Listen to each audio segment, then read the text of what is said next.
Heippa, hei, jälle Simol. Tänane projekt on rehvivahetus.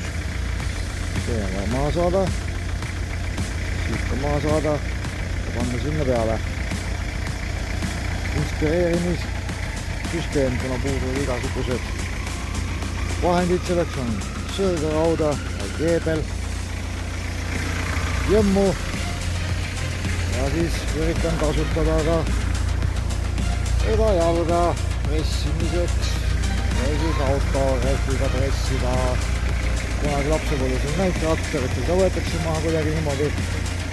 Proovime, vaatame mis välja tuleb.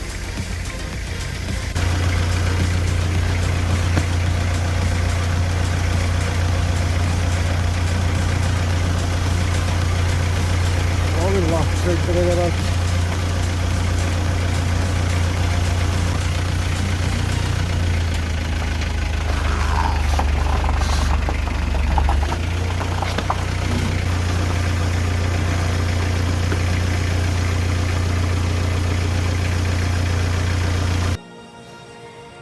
No nii, siuke süsteem toimib hästi.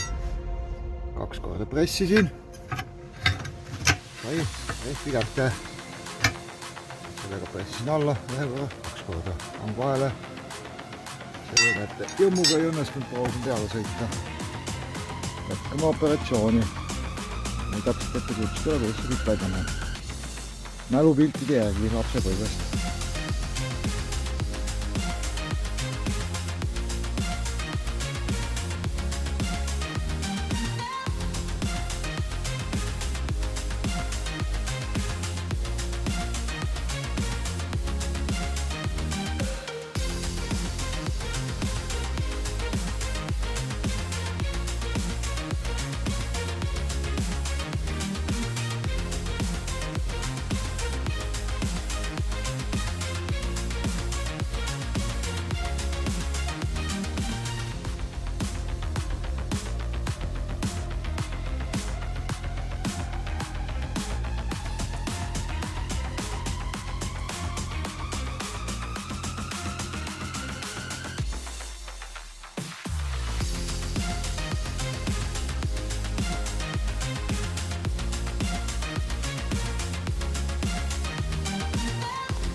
Siin pole rehv ümberringi kõik katki.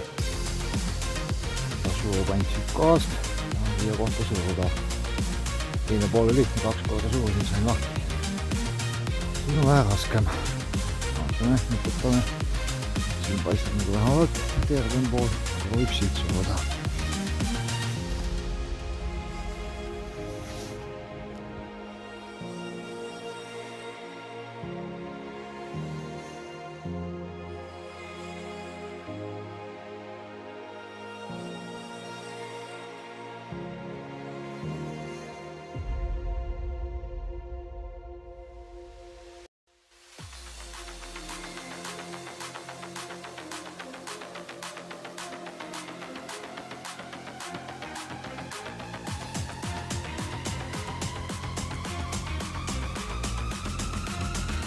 See saab on nii kinni kui kinni, et tahtis saada vähe kuvaldaga laksa. Selle ääre läbi käinud, aga ikka veel kinni. Proovib panna nüüd suurde all. Vähe laks äkki lööb lahti. Sisemine pool ja veel pah. Järgmine samm on, võtame rakkuda vinklites. Väiksed kolmnurgad. Toksib siia vahele, kuvaldaga peksab vahele. Elarussidel võeti ka niimoodi, ma olen näinud. Siis saab ääret lahti lüüa. 2 jupiga näiteks esialgu, pärast 3-ga.